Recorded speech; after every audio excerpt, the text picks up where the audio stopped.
Praise the lord. హల్లెలూయా. ప్రార్థన చేసుకుందామండి. ప్రియమైనటువంటి దేవుని బిడ్డలారా, ఒకసారి కళ్ళు మూసుకున్నట్లే ప్రభు సన్నిధిలో దేవుని వాక్యానికి వినేదానికి ముందుగా చిన్న ప్రార్థన చేసుకుందాం.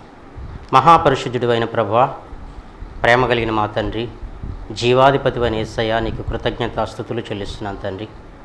నీవు ఇచ్చినటువంటి గొప్ప భాగ్యాన్ని బట్టి నాయన, గొప్ప ధన్యతని బట్టి నీకు స్తోత్రాలు ఇస్తున్నాను తండ్రి. నాయన దేవా, ఈ భయంకరమైనటువంటి దినాల్లో, భయంకరమైనటువంటి పరిస్థితుల మధ్యలో ప్రభు నాయన, నీ జీవాన్ని మాకు ప్రసాదించమని తండ్రి. నీ కృపలు అంతకంతకు మమ్మల్ని వర్ధలి చేసి ఆశీర్వదించమని, నీ నామానికి మహిమ తెచ్చుకోమని ప్రభు యేసు నామములో అడిగి వేడుకుంటున్నాను పరమ తండ్రి. ఆమేన్. ప్రియమైనటువంటి దేవుని బిడ్డలారా, మన ప్రభు అయినటువంటి యేసుక్రీస్తు నామంలో మీ అందరికీ శుభము కలుగునుగాక. మరి యొక్క సంకీర్తన ఛానల్ ద్వారా వీక్షిస్తున్నటువంటి మీ అందరూ కూడా ప్రత్యేకమైనటువంటి విన్నపం. మరి ఈరోజు నా దేవుడు నీతో నాతో మాట్లాడుతున్నటువంటి అంశము, టాపిక్ ఏంటంటే వెలుగు లేక చీకటి సంబంధివా, వెలుగు సంబంధివా లేక చీకటి సంబంధం అనే దాని గురించి మనం ఈ రోజున మాట్లాడుకోవాల్సిందిగా ప్రభుపేట మనం చేస్తున్నాను. దేవుని వాక్యాన్ని వింటున్నటువంటి మీరు జాగ్రత్తగా, కడవరి దినాల్లో, అంత్య దినాల్లో, అపాయకరమైన దినాల్లో ఉన్నాం కాబట్టి, వాక్యము కరువైపోయేటువంటి దినాల్లో ఉన్నాం కాబట్టి, సమయం ఉన్నప్పుడే సమయాన్ని సద్వినియోగం చేసుకోవాల్సిందిగా ప్రభుపేట మనం చేస్తున్నాండి. దేవుని వాక్యం చదువుకుందాం. దేవుని వాక్యాన్ని చదువు. యెషయా గ్రంథము 9వ అధ్యాయం 2వ వచనం మనం చదువుకుందామండి. చీకట్లో నడుచు జనులు గొప్ప వెలుగును చూచున్నారు, మరణ ఛాయ గల దేశ నివాసుల మీద వెలుగు ప్రకాశించును. దేవుడి మాటలు మన వెనుకలో దీవించునుగాక.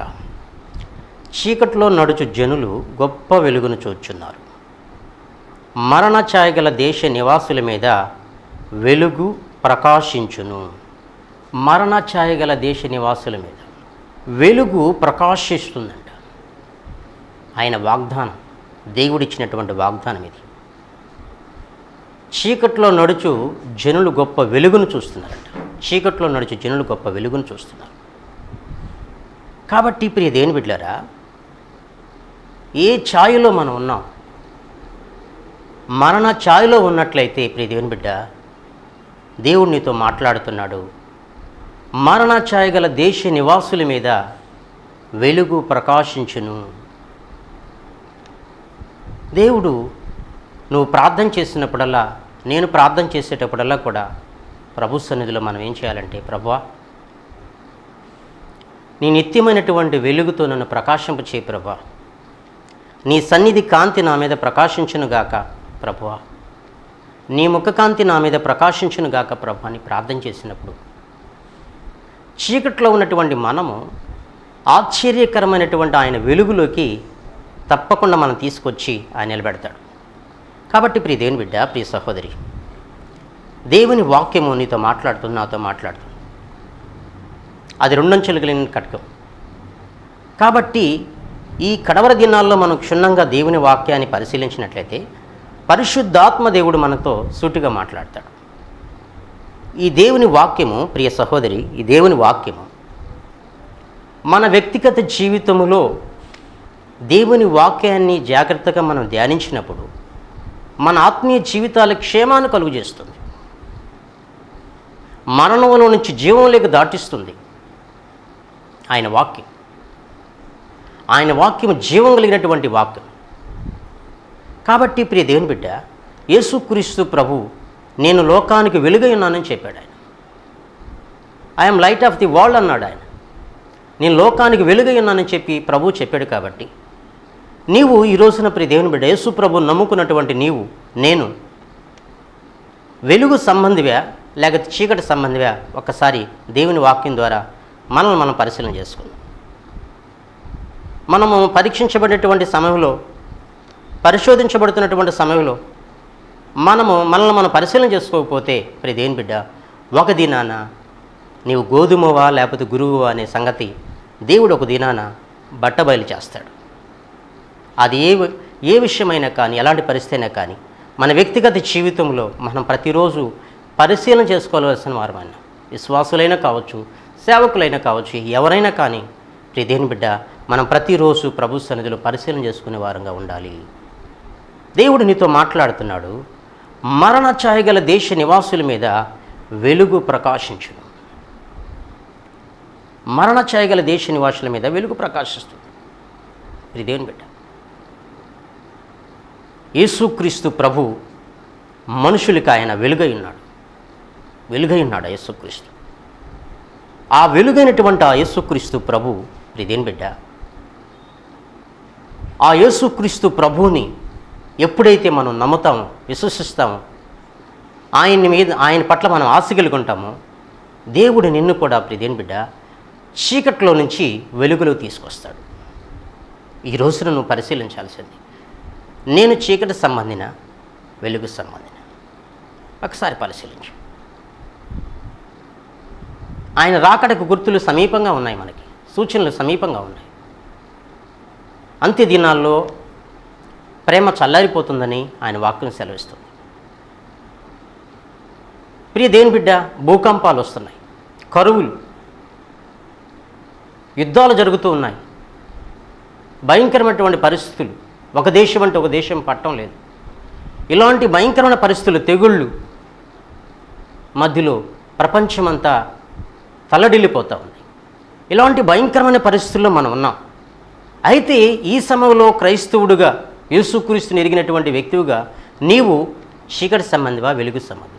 ఒక్కసారి పరిశీలన చేసుకో.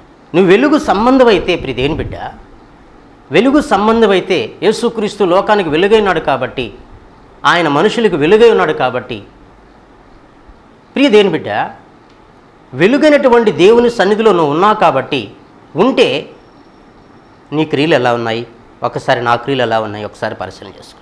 మనం అబద్ధాలు ఆడే వ్యక్తులుగా ఉన్నామా, దొంగతనాలు చేసే వ్యక్తులుగా ఉన్నామా, లేదా పొరుగువాన్ని ఆశించేవారుగా ఉన్నామా?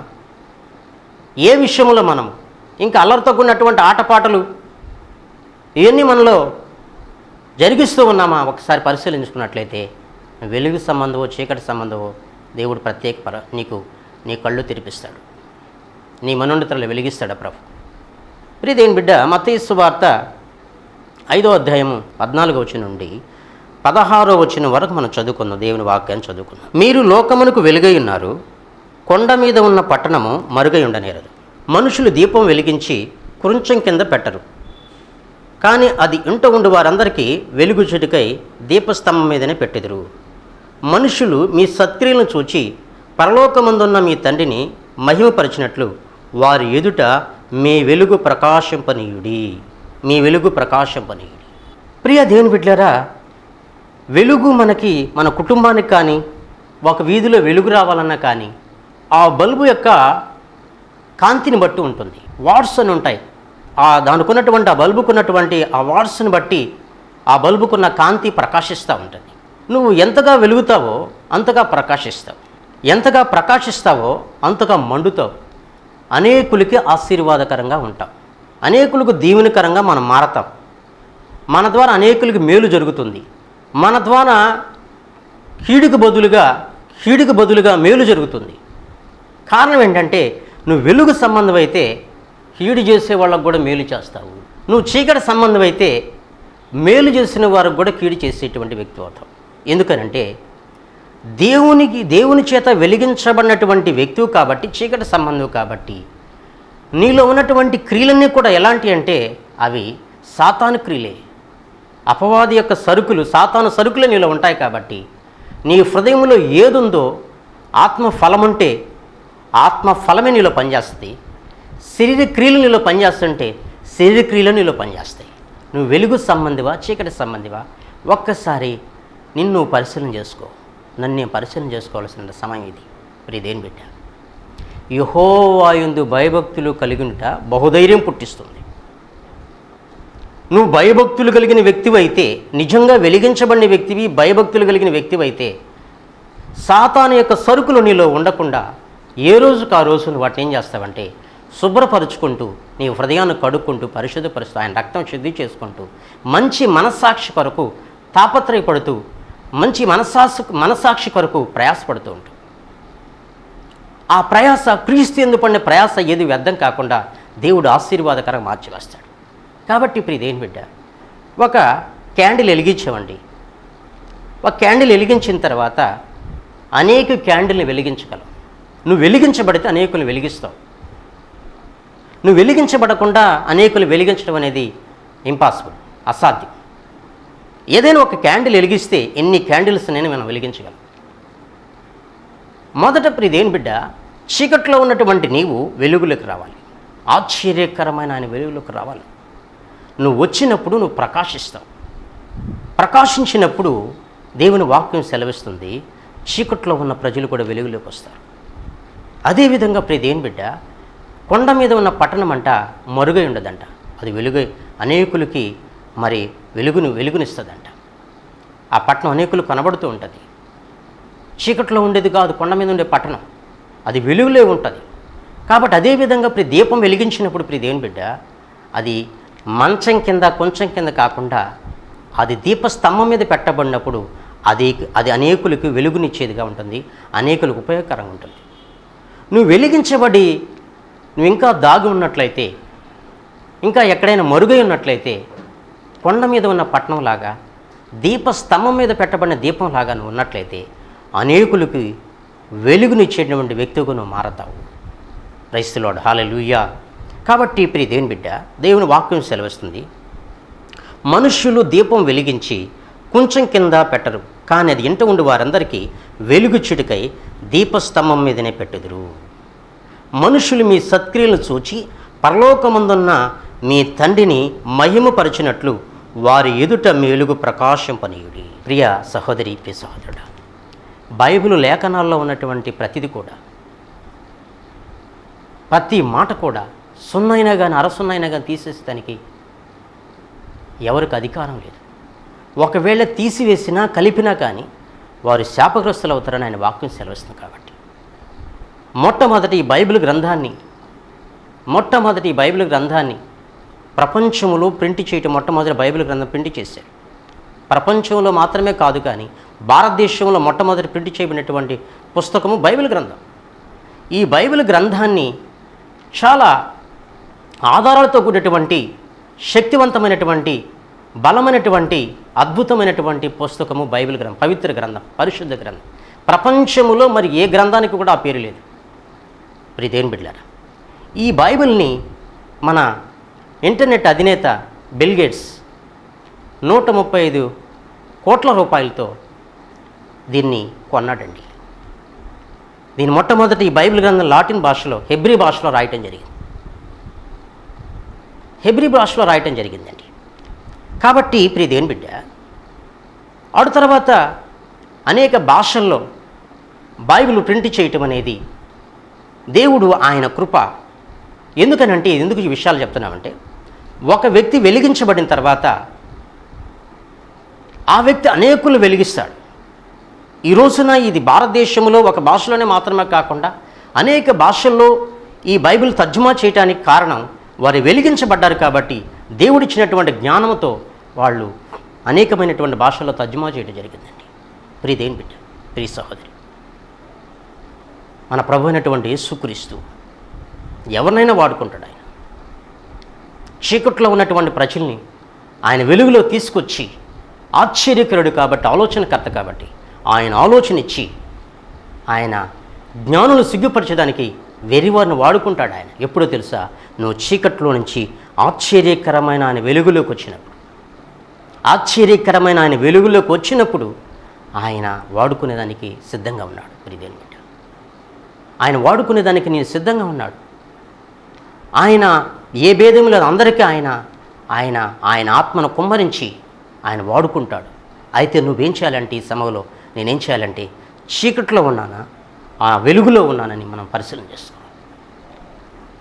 పరిశీలన చేసుకున్నప్పుడు దేవుడు మన మనోనేత్రాలు వెలిగిస్తాడు. వెలిగించినప్పుడు నీవు దేవుని స్తుతించగలుగుతావు. అప్పుడు గ్రహింపు కలుగుతుంది నీకు. ప్రియదేవుని బిడ్డ, చూడండి, బైబిల్ గ్రంథంలో మనం చూస్తే దేవుని వాక్యం ద్వారా దేవుడు మనతో మాట్లాడుతున్నాడు. యెషయా గ్రంథంలో మనం చూసినట్లయితే 60వ అధ్యాయము 1వ వచనం మనం చదువుకుందాం. నీకు వెలుగు వచ్చినది, లెమ్ము తేజరిల్లము, యెహోవా మహిమ నీ మీద ఉదయించెను. నీకు వెలుగు వచ్చినది, లెమ్ము తేజరిల్లము, యెహోవా మహిమ నీ మీద ఉదయించెను. నీకు దేవుడు సమీపంగా ఉన్నప్పుడే, ఆయన కృప నీకు సమీపంగా ఉన్నప్పుడే, నీకు నాకు మరణం రాకముందే నువ్వేం చేయాలంటే జీవం కలిగినటువంటి దేవుణ్ణి తెలుసుకోవాలి. జీవం కలిగిన దేవుని తెలుసుకున్నప్పుడు ప్రియ దేవుని బిడ్డ, దేవుడు నీకు ఆయన జీవాన్ని ప్రసాదిస్తాడు. ఎవరిలో అయితే క్రీస్తు జీవం ఉండదో వాళ్ళ తీర్పులోకి వస్తారని నేను వాక్యం సెలవుస్తాను.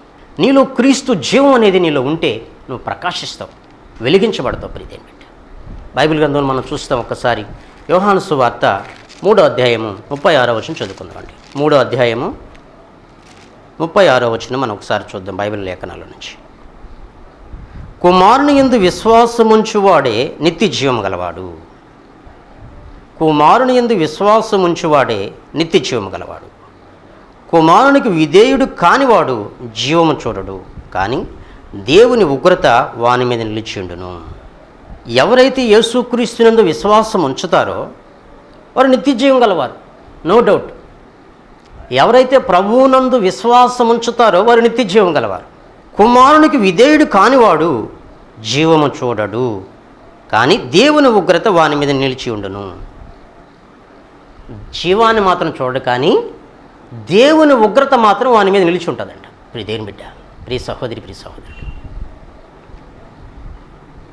ఒక వ్యక్తి వెలిగించబడిన తర్వాత, దేవుని భయభక్తులు కలిగిన తర్వాత, ప్రియ దేవుని బిడ్డ, ఆ వ్యక్తి ఖాళీగా ఉండలేడు. ఖాళీగా ఉండకుండా ప్రభు సన్నిధిలో ప్రాధేయపడి ఆత్మల కొరకు ప్రార్థన చేస్తాడు. పరిస్థితులను బట్టి, ఆయా సందర్భాల, ఆ పరిస్థితుల మధ్యలో, సమయాల్లో ఖాళీగా ఉండకుండా దేవుడు నడిపింపుని బట్టి యేసుక్రీస్తు సువార్తను ప్రకటించేదానికి ఆ వ్యక్తి క్రీస్తు కొరకు, ఆత్మల కొరకు ప్రయాసపడతాడు. దేవుడు చెప్పిన మాటను నెరవేరుస్తాడు. ఎందుకనంటే ఆయనలో ఉన్నవాడు జీవం కలిగిన దేవుడు కాబట్టి. ఆ వ్యక్తిలో ఉన్న వ్యక్తి జీవం కలిగిన దేవుడు. ఆ వ్యక్తిని గురించి ప్రకటించకుండా ఉండలేడు. ఎవరికైనా ఒక్కరికైనా నేను సమయాన్ని బట్టి ఒక్కరికైనా సువార్త ప్రకటించాలి అనేటువంటి తీవ్రత కలిగి, ఆత్మలో తీవ్రత కలిగి ప్రభువును సేవించే వ్యక్తిగా ఉంటాడు. కాబట్టి ప్రియ దేవుని బిడ్డ, నువ్వు ఈ రోజున వెలిగించబడే వ్యక్తివా కాదు ఆలోచించు. వెలిగించబడాలని కోరుకుంటున్నావా, లేకపోతే వెలుగు నాకు అవసరం లేదని కోరుకుంటున్నావా? ఆలోచించు ప్రియ దేవుని బిడ్డ. వెలుగు నాకు అవసరం లేదు కోరుకుంటావా, లేదా చీకట్లో ఉండాలని ఇష్టపడతావా? ఆలోచించు. బైబిల్ లేఖనాలు సెలవిస్తున్నాయి. మనం చూస్తే యోహాను సువార్త 1వ అధ్యాయము 6వ వచనం నుండి మనం చదువుకున్నట్లయితే, 6వ వచనం నుండి 9వ వచనం వరకు మనం చదువుకున్నాం. దేవుని యొద్ద నుండి పంపబడిన ఒక మనుషుడు ఉండెను. అతని పేరు యోహాన్. అతని మూలముగా అందరూ విశ్వసించినట్లు అతడు ఆ వెలుగును గూర్చి సాక్ష్యమిచ్చుటకు సాక్షిగా వచ్చును. యోహాన్ అంట వెలుగును గూర్చి సాక్ష్యం ఇచ్చేదానికి వచ్చాడంట. వెలుగును గూర్చి సాక్ష్యం ఇచ్చేదానికి వచ్చాడంట. ఆ వెలుగు ఎవరు? మన ప్రభు అయినటువంటి యేసుక్రీస్తు. ఆ వెలుగును గూర్చి సాక్ష్యం ఇచ్చేదానికి యోహాను వచ్చాడంట. ఆ యోహాను వెలుగును గూర్చి సాక్ష్యం ఇచ్చేదానికి వచ్చాడు. ఎవరైనా కానీ ఒక వ్యక్తిని గూర్చి సాక్ష్యం ఇవ్వకపోతే ఎవరు నమ్మరు. ఆ వెలుగును గూర్చి సాక్ష్యం ఇచ్చేదానికి యోహాను పంపించాడు దేవుడు. ప్రియ దేవుని బిడ్డ, దేవుణ్ణి యోహాను విశ్వసించాడు కాబట్టి ఆ వెలుగును గూర్చి సాక్ష్యం ఇచ్చాడు. ఈ రోజున నువ్వు విశ్వసించినట్లయితే ఆ వెలుగును గూర్చి సాక్ష్యం ఇస్తావు. యేసుక్రీస్తుని గురించి యేసుక్రీస్తు చెప్పుకుంటే ఒకవేళ నమ్మకపోవచ్చు.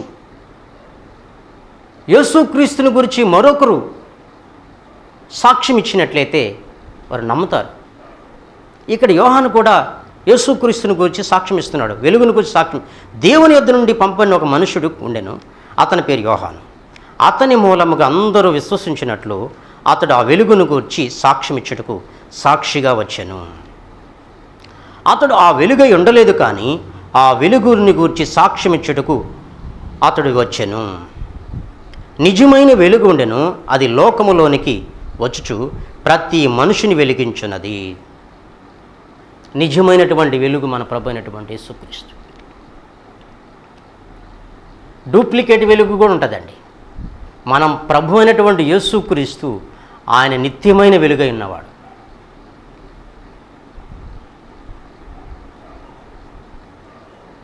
నీ సూర్యుడు ఇక అస్తమింపడు, నీ చంద్రుడు క్షీణింపడు. యెహోవాయే నీకు నిత్యమైన వెలుగై ఉండెను. ప్రియదేవుని బిడ్డ, యెహోవాయే నీకు నిత్యమైన వెలుగై ఉండు. నిత్యమైన వెలుగు ఆ ప్రభు, నిజమైన వెలుగు ఆ యేసుక్రీస్తు ప్రభు. ఆ వెలుగులోకి నువ్వు వస్తే ప్రియదేవుని బిడ్డ, చీకటి నీలో నుంచి పారిపోతుంది. ఫర్ ఎగ్జాంపుల్ నీకు అర్థమయ్యేదానికి, ఒక గది ఉందండి. ఆ గది చీకటిగా ఉంది. ఆ గది లోపలికి నువ్వు ఎంటర్ అయిన వెంటనే స్విచ్ ఆన్ చేసినప్పుడు చీకటి పారిపోయి వెలుగు వస్తుంది.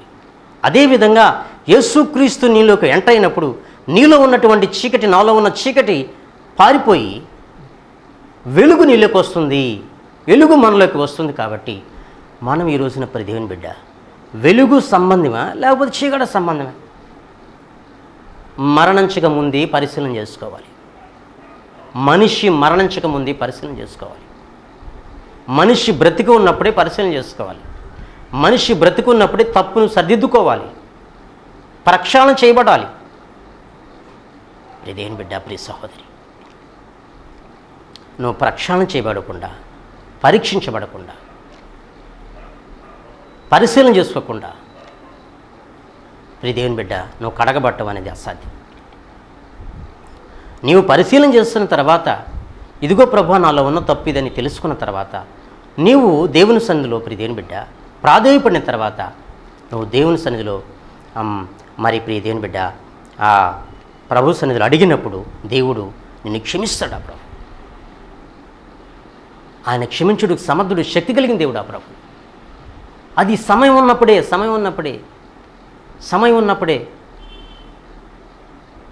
నీ బలాన్ని బట్టి, నీ అందాన్ని బట్టి, నీ ధనాన్ని బట్టి, లేకపోతే నీ పలుకుబడిని బట్టి కాకుండా దేవుని యందు భయభక్తులు కలిగి ప్రభువునందు విశ్వాసం ఉంచి వెలుగులోకి రావాలని ఇష్టపడినట్లయితే నువ్వు పరిశీలన చేసుకుంటావు. నీవు ఇష్టపడకుండా, ప్రభువునందు ఆశ లేకుండా నువ్వు వెలుగులోకి రావటం అనేది ఇంపాసిబుల్, అసాధ్యం. కాబట్టి ప్రియదేవుని బిడ్డ, నువ్వు వెలిగించబడితే ప్రపంచానికి ఒక వెలుగుగా మారతావు, దేశానికి ఒక వెలుగుగా మారతావు. నేను వెలిగించబడితే అనేకులకు ఆశీర్వాదకరంగా మార్చబడతాను. వెలిగించబడాలని ఇష్టపడాలి నువ్వు. అప్పుడు దేవుడు మనల్ని వెలిగిస్తాడు, ప్రకాశింపజేస్తాడు. ఆ వెలుగు నీ కుటుంబానికి మాత్రమే కాకుండా, నీ ఇంటికి మాత్రమే కాకుండా అనేకులకు వెలుగుకరంగా, ఆశీర్వాదకరంగా నువ్వు మార్చబడతావు. అయితే నువ్వేం చేయాలి? వెలిగించబడిన వ్యక్తి నువ్వేం చేయాలి? దేవుని వాక్యాన్ని క్షుణ్ణంగా చదవాలి, ప్రతిరోజు పరిశీలన చేయాలి, ధ్యానించాలి దేవుని వాక్యాన్ని. ప్రార్థనాపరుడుగా నువ్వు తయారవ్వాలి. దినదినము ప్రభు సన్నిధిలో ప్రకాశించే వ్యక్తిగా నువ్వు మారాలి.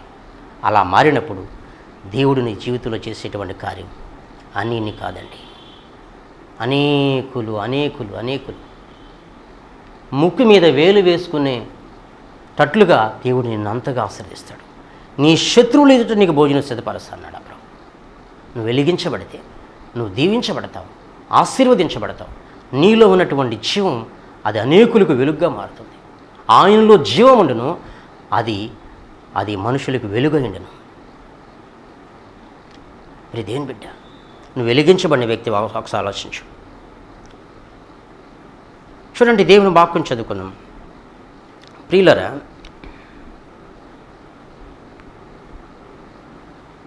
నిజమైన వెలుగుండును, అది లోకంలోనికి వచ్చి ప్రతి మనుషుని వెలిగించున్నది. ప్రతి మనుషుని వెలిగిస్తుందంట. నిజంగా ప్రియదేని బిడ్డ, ఫర్ ఎగ్జాంపుల్ చూడండి, ఒక వ్యక్తిలో మంచిగా రక్తం ఉన్నది అనుకోండి, బాడీలో మంచిగా రక్తం ఉన్నది అనుకోండి, ఆ వ్యక్తి ఎలా ఉంటాడు? చాలా బ్యూటీగా, మంచి జీవం కలిగిన వ్యక్తిగా, అందమైన వ్యక్తిగా కనబడతాడు. ఒక మొక్కకి ప్రతిరోజు మనం మంచిగా నీళ్లు పోస్తూ పెంచుతూ ఉంటే ఆ మొక్క చాలా పచ్చగా ఉంటుంది. అదేవిధంగా ప్రియదేని బిడ్డ, నీ ఆత్మీయ జీవితానికి ప్రతిరోజు కావలసినటువంటి ఆహారాన్ని అందిస్తూ, ప్రార్థనా జీవితం అంటే మనం ఆహారం తీసుకున్న తర్వాత ఏ విధంగా అదేవిధంగా ప్రార్థనా జీవితాన్ని నువ్వు కొనసాగిస్తున్నట్లయితే ప్రభు సన్నిధిలో నువ్వు ప్రకాశిస్తావు. అది సరైనటువంటి భౌతిక సంబంధం, శారీరకంగా నీలో సరైనటువంటి పోషక విలువలు కలిగినటువంటి ఆహారం నీకు అందలేదనుకోండి, నీవు రోజు రోజుకి వీక్ అయిపోయి నీ ముఖంలో కూడా ఆ కళ, ఆ జీవకళ అనేది నీళ్ళు కనబడదు. ఎందుకంటే నీళ్ళు రక్తం లేదు కాబట్టి. అదేవిధంగా ఆత్మీయ ఆహారాన్ని, ఆ స్పిరిచువల్ ఫుడ్ని మంచిగా నువ్వు తీసుకున్నట్లయితే దేని బిడ్డ, ఆ ఆహారం నీ ఆత్మీయ జీవితానికి జీవాన్ని తీసుకొస్తుంది. ఆ జీవం నీలో ఉంది కాబట్టి నువ్వు వెలిగించబడతావు, ప్రకాశిస్తావు. అలా ప్రకాశించే వ్యక్తిగా నువ్వు ఉండాలంటే నువ్వు ప్రభువు చెప్పినటువంటి మాటకు నువ్వు లోబడే వ్యక్తిగా ఉండాలి. ప్రభువు చెప్పినటువంటి మాటకు నువ్వు లోబడే వ్యక్తిగా నువ్వు ఉన్నట్లయితే ప్రియదేవుని బిడ్డ, దేవుని కార్యాన్ని నీ జీవితంలో చూస్తావు. ప్రభు కార్యాన్ని నీ జీవితంలో తప్పకుండా చూస్తావు. కాబట్టి ప్రియదేవుని బిడ్డ, బైబిల్ లేఖనాలు సెలవిస్తున్నాయి. అపోస్తుల కార్యములు మనం చూస్తే, అపోస్తుల కార్యములు 9వ అధ్యాయము, అపోస్తుల కార్యములు 9వ అధ్యాయము 3వ వచనం మనం చదువుకుందాం. 3వ వచనం మనం చదువుకుందాం. అతడు ప్రయాణము చేయుచు దమస్కు దగ్గరకు వచ్చినప్పుడు అకస్మాత్తుగా ఆకాశం నుండి ఒక వెలుగు అతని చుట్టూ ప్రకాశించెను. అతడు ప్రయాణము చేయుచు దమస్కు దగ్గరకు వచ్చినప్పుడు అకస్మాత్తుగా ఆకాశము నుండి ఒక వెలుగు అతని చుట్టూ ప్రకాశించెను. అదేవిధంగా అపోస్తుల కార్యం 9వ అధ్యాయం 18వ వచనం మనం చూసినట్లయితే ప్రియదేవుని బిడ్డ, చూడండి, అప్పుడే అతని కన్నుల నుండి పొరల వంటివి రాలగా దృష్టి కలిగి లేచి బాప్తిస్మం పొందెను. తర్వాత ఆహారం పుచ్చుకొని బలపడెను. అంటే ఈ వ్యక్తి ఎవరంటే, ఒకప్పుడు యేసుక్రీస్తు దర్శించక ముందు ఈ వ్యక్తి ఒక చీకటి సంబంధి, సౌలు ఒక చీకటి సంబంధిగా ఉన్నాడు. ఎప్పుడైతే ఈ వ్యక్తి గురించి, ఈ సౌలు గురించి మీకు తెలుసు బాగా, గొప్ప దైవజనుడు ఆయన, క్రొత్త నిబంధనలో 14 పత్రికలు రాసినటువంటి దైవజనుడు, అనేక సంఘాలు కట్టినటువంటి వ్యక్తి, యేసు ప్రభు తర్వాత ప్రపంచంలో గొప్ప సేవ చేసినటువంటి వ్యక్తి. అలాంటి గొప్ప దైవజనుడైనటువంటి అపోస్తుడైన పౌలు ప్రార్థన చేసుకుందామని ప్రభు సన్నిధిలో. మహాపరిశుద్ధుడైన ప్రభా, ప్రేమ కలిగిన మా తండ్రి, జీవాధిపతి అని యేసు ప్రభు, ఎంత మంచి దేవుడు ప్రభు, ఎంత గొప్ప దేవుడు నాయన. నీవు లేనిదే క్షణమైనా బ్రతకలేని మా జీవితాల్లో ప్రభు, మీరు చూపిన మహాకృపను బట్టి నీకు వందనాలు చెల్లిస్తున్నాను తండ్రి. నువ్వు ఎంత గొప్ప దేవుడు ప్రభు యేసు ప్రభు, లోకానికి వెలుగైన దేవుడు నా యేసయ్య తండ్రి. నేను లోకానికి వెలుగైన, మనుషులకు వెలుగైనని చెప్పిన దేవుడు ప్రభు యేసయ్య. మేము వెలిగించబడి అనేకులు వెలిగించేదానికి యేసయ్య నాయనా. ప్రభా, నీ పరిచయంలో ప్రయాసపడేదానికి యేసు ప్రభు తండ్రి, దేవా యేసు ప్రభు తండ్రి, మేము నాయన మాలో ఉన్నటువంటి ఆ వెలుగు, ఆ ప్రకాశత నాయన తగ్గిపోకుండా ప్రభు, మేము నాయన యేసు ప్రభు తండ్రి ప్రకాశించేదానికి, మరణ ఛాయగల దేశ నివాసుల మీద నాయన నీ వెలుగు ప్రకాశింపజేస్తానని చెప్పి వాగ్దానం చేసిన ప్రభా, మరణ ఛాయగల దేశ నివాసుల మీద నీ వెలుగు ప్రకాశింపజేసిన ఆయన, మరణముల నుంచి జీవంలోకి మీరు దాటించిన ఆయన, వారి ఆత్మీయ జీవితానికి ఆశీర్వాదకరంగా, దీవెనకరంగా, క్షేమకరంగా మీరు మార్చివేస్తున్నారు ఆయన తండ్రి. ఈ కరోనా వైరస్ ప్రభావంతో నాయన ప్రజలు భయపడిపోతుండగా, కలవరపడిపోతుండగా తండ్రి, ప్రతి బిడ్డని మీరు ధైర్యపరచండి తండ్రి. కుంగిని వారిని లేవనెత్తండి ప్రభు, బలహీనలను బలపరచండి తండ్రి నాయన యేసయ్య. అపవాది నాయన యేసు ప్రభు వాడి నాయన వాడి ఇచ్చేటువంటి వార్తల ద్వారా కలవరపడిపోతుండే, కృంగిపోతుండగా నాయన తండ్రి, నాయన ఆర్థిక ఇబ్బందుల్లో ఉన్నవాడిని ప్రభు, వివాహాలు కాని బిడ్డలకి నాయన యేసు ప్రభు తండ్రి, అనారోగ్యంతో వ్యాధులతో ఉన్నవాడిని ప్రభు యేసయ్య, కరోనా వైరస్తో బాధపడుతున్న హాస్పిటల్లో ఉన్నవాడిని ప్రభు నాయన, మీరు నెగిటివ్ తీసుకురండి తండ్రి నాయన. మరణంలో నుంచి జీవంలోకి మీరు దాటించండి నాయన యేసయ్య. నాయన నీ వెలుగు చేత వారిని ప్రకాశింపచేయనని యేసు ప్రభు తండ్రి. దేవాని నామానికి మహిమ తెచ్చుకోమంత నాయన. స్తుతి, ఘనత, మహిమ, ప్రభావములు మీకు మాత్రం ఆరోపిస్తున్నాయన. నజరేయుడైన యేసు నామములో తన్నాయన ప్రతి చీకటి ఆత్మను బంధించిన యేసయ్య తండ్రి. సేనా దెయ్యములు పట్టిన వ్యక్తిని ఏ విధంగా నాయన తండ్రి ఆత్మను మీరు బంధించిన, విడిపించారు ప్రభు, అనేకులు విడిపించిన యేసయ్య. నీ ఆశ్చర్యకరమైన వెలుగులోకి తీసుకురమ్మని తండ్రి నీ పాదాలు పట్టుకుని వేడుకుంటూ ప్రభు, నజరేయుడైన యేసు నామములో ప్రార్థన చేసి వేడుకుంటున్నాను పరమ తండ్రి. ఆమేన్, ఆమేన్.